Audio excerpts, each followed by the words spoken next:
Hello, everyone. It's good to see you here from Nine Muses in Idaho. And I have been thinking about a couple of things the last couple of days. And one of them is about a mind change. And this is something I was talking with students about last night. And how do we change our minds? What can I do to change my mind when my mind's gotten out of hand? And I think that some of us have kind of allowed our mind or our brain to kind of get out of hand. So how can I bring it back into hand, or how can I bring my mind back to my heart? Um, and so last night in my one of my courses, we were talking about how to kind of correct our thinking. What is it that I can do to correct my thinking? And I think one of the most important ways is to come back to the heart and to allow ourselves to be in alignment with our heart and with what and who we love. And so I always like to start with some prayers of permission, asking permission of the spirits of light and place, and for guidance and for help, and also to send any prayers that might be needed.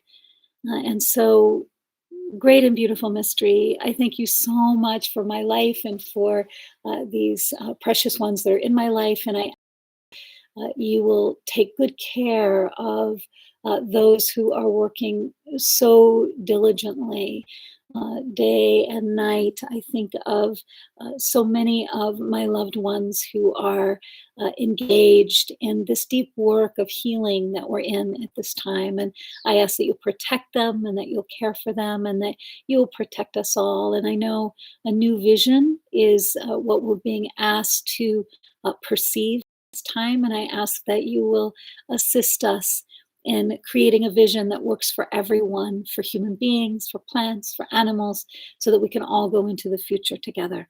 Thank you so much. Great and beautiful mystery. We align with your purpose and your thoughts for us. We welcome you. Aho. Amen. So I was thinking about the different ways, how can we change our minds? How can we align with a different way of seeing or a different way of thinking? And there's this statement that I was talking about with my students where we say, if doing what I've always done is getting me the same thing, why am I still doing that? Same thing that has, gotten me things that I don't necessarily want. And how come I want to continue to do something that's not going to get me what I want, or that's going to get me the same results those aren't the results that I want. And so how can I get the results that so how can I take pause? How can I come into my sufficiency in such a way that I can go to my own thinking and correct that thinking? What is it that is causing me to not attend to myself, or not encourage myself, or to not befriend myself, the same way that I would maybe a close friend? Can I befriend myself in the same way that I would a close friend? I really appreciate that I can correct my thinking, and that I have that choice, I have that option, and that I can connect with something that is different than what I've experienced before. So how can I connect with something that is different than what I've experienced before? And oftentimes I find that that can be a poem, it can be a prayer. There's these really great little groovy books by Thich Nhat Hanh that I love. And there's like How to Walk. He also has like How to Love. There's all these little how-to books that he has. And one of the things I like to do is I like to just open a book and see what it opens up to. And so tonight we have the island of the self. The island of the self. And it says, the gatha I often take refuge in is coming back to the island of myself. When life seems like a turbulent coming, going, gain and loss, Dwelling in the island of self, you are safe. When the Buddha was dying, he taught us not to take refuge in anything or anyone else, but only to take refuge in our own island.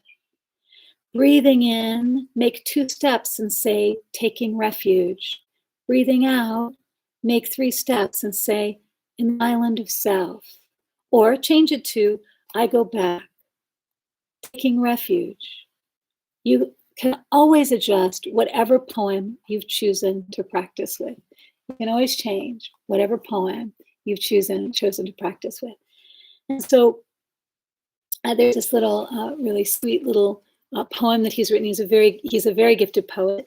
And it says, breathing in, I go back to the island within myself. There are beautiful trees within the island. There are clear streams of water.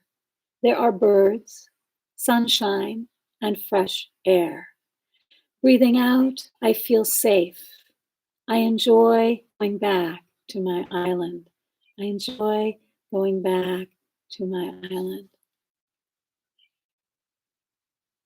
Beautiful. And so this is from pages 106 and 106. And sometimes we have we think, oh, this little thing isn't really going to assist me. But what it does is it breaks that state that we were in. It helps us to stop being in one state and to connect with a different or with another state. And one of the things that I was sharing with my class last night was that, it's like, how cheap do I sell my piece, right? How cheaply do I sell my piece? Like, I can have something in the way. I can have the smallest thing. Like, I can have like just something very small, and it can be in my way, and it can block my vision, because if I'm obsessing on this, it turns out to be the only thing, even though it's the smallest thing in the room. It's like one of the smallest things in the entire space or in the entire room. So it's kind of like, well, how do I allow myself to see beyond this, right? Well, I have to tell myself there's something else besides this.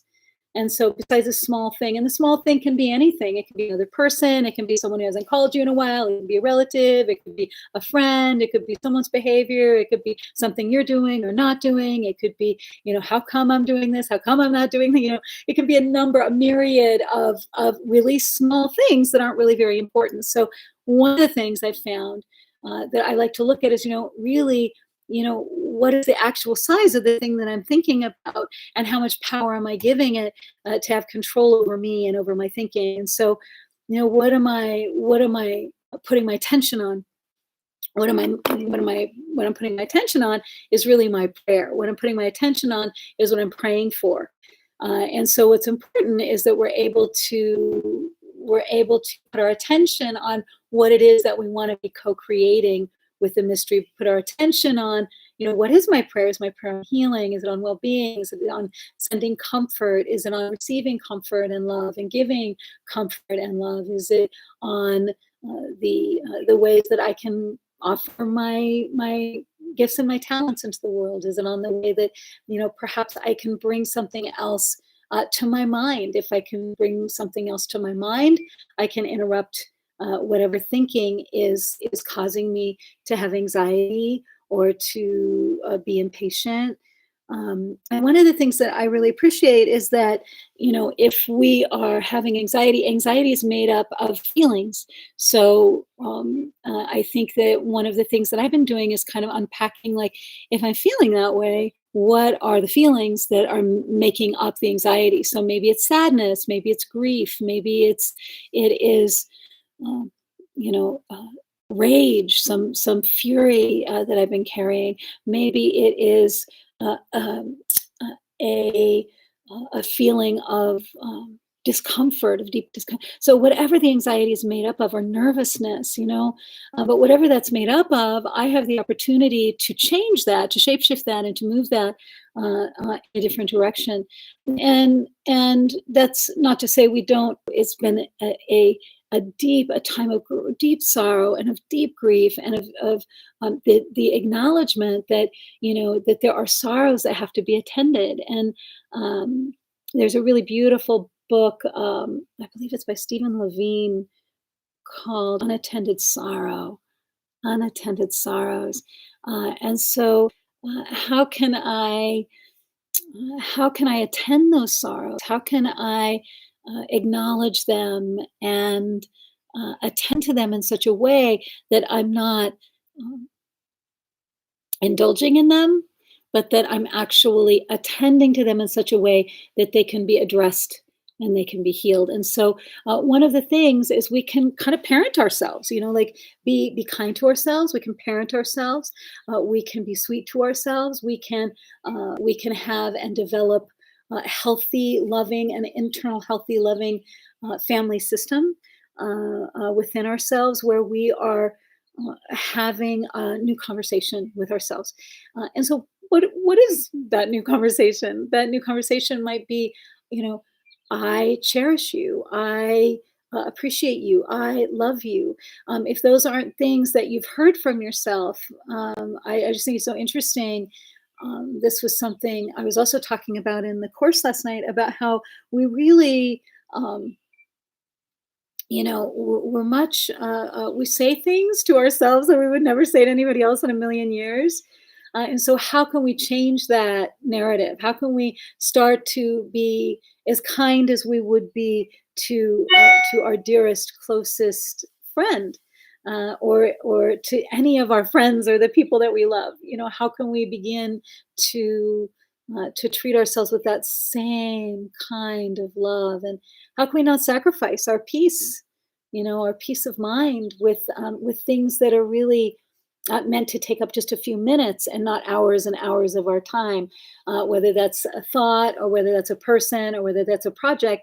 How can we give it its allotted amount of spaciousness in our lives and really come to give the things that give us peace of mind or that help us to really be in touch with ourselves and with what and who we love? How can we allow those things to really take the precedence, or to allow those things to be the focus of our attention and our energy? So, one of the things that is important is that we're connected to ourselves, but that we also know that if we're connected to ourselves, then we create a safety in our feeling body and in our emotional body. And if I'm connected with myself, I can feel a sense of being at home. And if I can be at home with myself, I can have that sense of reaching out to others. I can have that ability to do that and have a comfort in that. So ways that we can, attend to our thinking and attend to our mind is to run it by someone that knows us, or someone that we trust, that can give us another perspective or another opinion. I run things by my elders. I have some really beautiful elders in my life, and I like to run things by them, past them, because they're very wise and they have a lot more life experience than I do. And so I really like to talk with them about things and ask them their thoughts and their wisdom about choices that I'm going to make, and especially about my thinking. Another thing that's really helpful, that can be helpful when we are, thank you for tea, thank you for tea. When we're trying to correct our thinking, is to pause, just to press pause and to kind of go back and to look at the situation like we're watching a movie. And, what would be most beneficial in this situation, or what could really be helpful in this situation? And so you can see it almost like it's playing, like you're watching a film, and then just see what comes into the picture that would be helpful or that would be healing.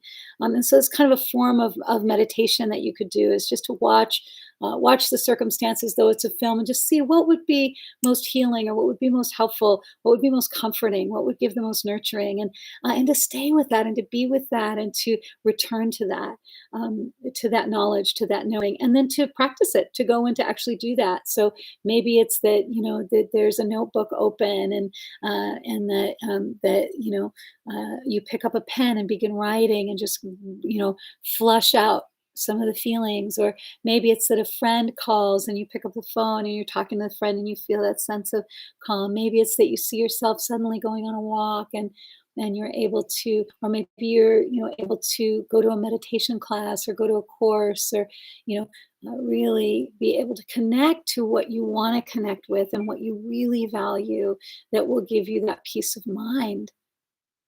And So, really allowing yourself to find that peace, and to not give your peace away to like people and places and things that aren't really, um, you know, that big of a deal. And so you can even ask yourself, like, hey, how big of a deal is this? Is this like a little deal, or is this a big deal? Or, what specifically is this? And to not make it a great big deal if it's not a big deal, because the big deal is what you've come here to do. The big deal is the real work that you have that you've got cat hair everywhere.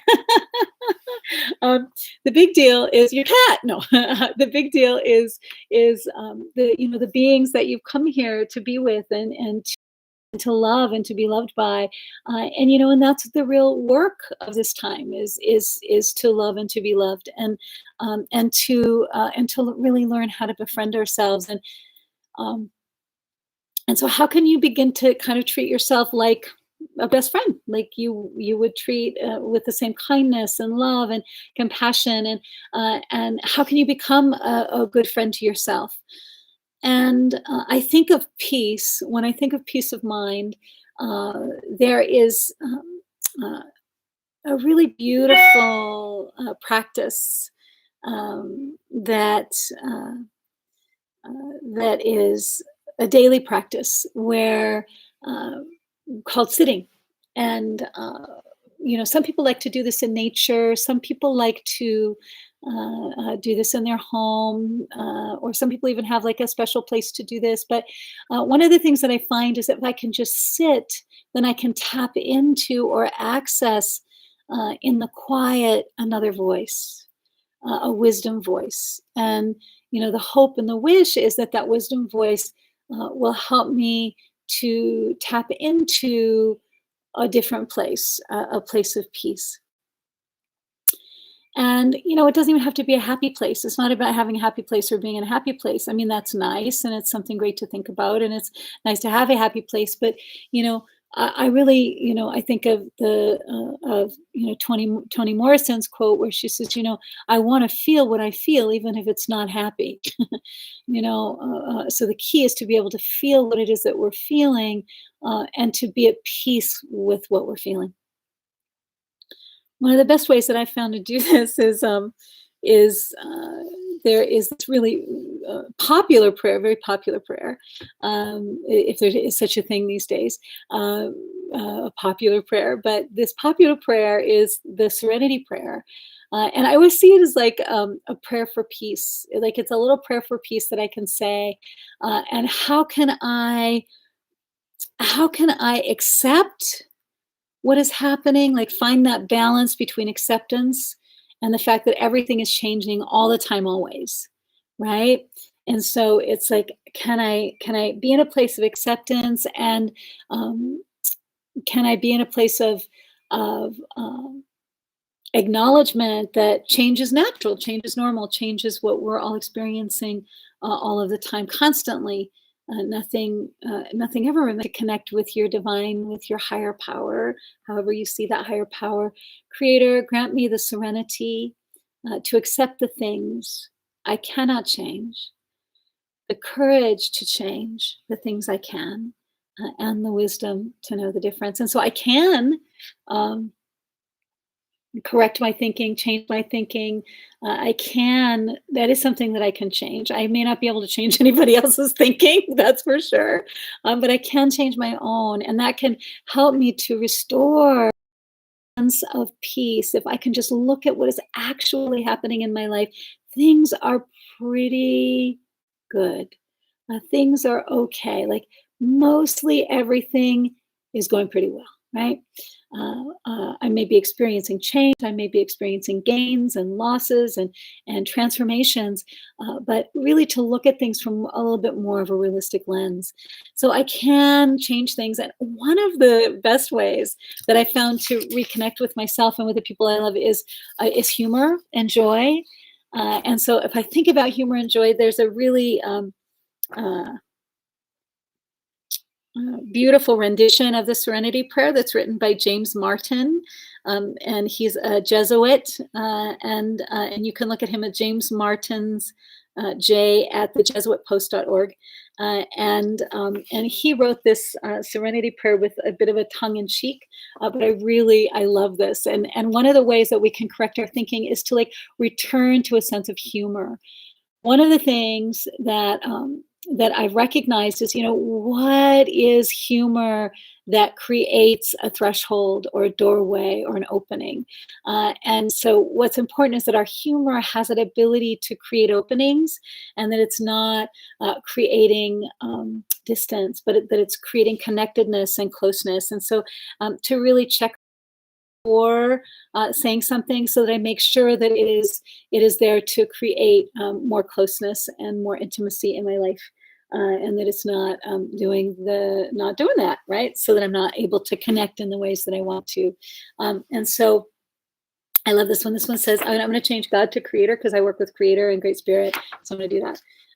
But this says, Creator, grant me the serenity to accept the people I cannot change, which is pretty much everyone, since clearly I'm not you, Great Spirit, at least not the last time I checked. And while you're at it, Creator, please give me the courage to change what I need to change about myself, which is frankly a lot, since once again, I'm not you, which means I'm not perfect. It's better for me to focus on changing myself than to worry about changing other people who, as you'll no doubt remember me saying, I can't change anyway. Finally, give me the wisdom to just shut up whenever I think that I'm clearly smarter than everyone else in the room, that no one knows what they're talking about except me, or that I alone have all the answers. Basically, Creator, God, Buddha, grant me the wisdom to remember that I am not you. Amen. So this is a Serenity Prayer by James Martin, from the Jesuit Post. And so I love this because it's like, it's better for me to focus on changing myself than to worry about changing other people. Just that recognition that, there's some things that we can change, and that we can change our own thinking, and that we can be connected with ourselves in a loving way, the same way that we would be connected with a friend, and to make sure that our humor and our ways of talking to ourselves and to other people are more softening and opening, and creating connection. And so, how can I stay connected to myself? And if I find myself thinking things, I can always ask for help. I can say, Creator, could you help me out with this? I don't seem to know how to do this, and just ask for help. And the Creator will help you. The mystery will help you to think in a new way. Thank you so much, you guys. I'm so grateful, and we're open, that we're approachable during this time, and that we're reaching out. Thank you so much. And I would like to also just state that if you want to donate to your local food banks, I find that is a really good way to do things right now. Or, if you can, offer some of your gifts and your talents, we have that opportunity to do that in ways that we haven't had before. So please bring your gifts and your talents, and donate in ways that you can. And I thank you. Have a beautiful day. I'll see you on Monday.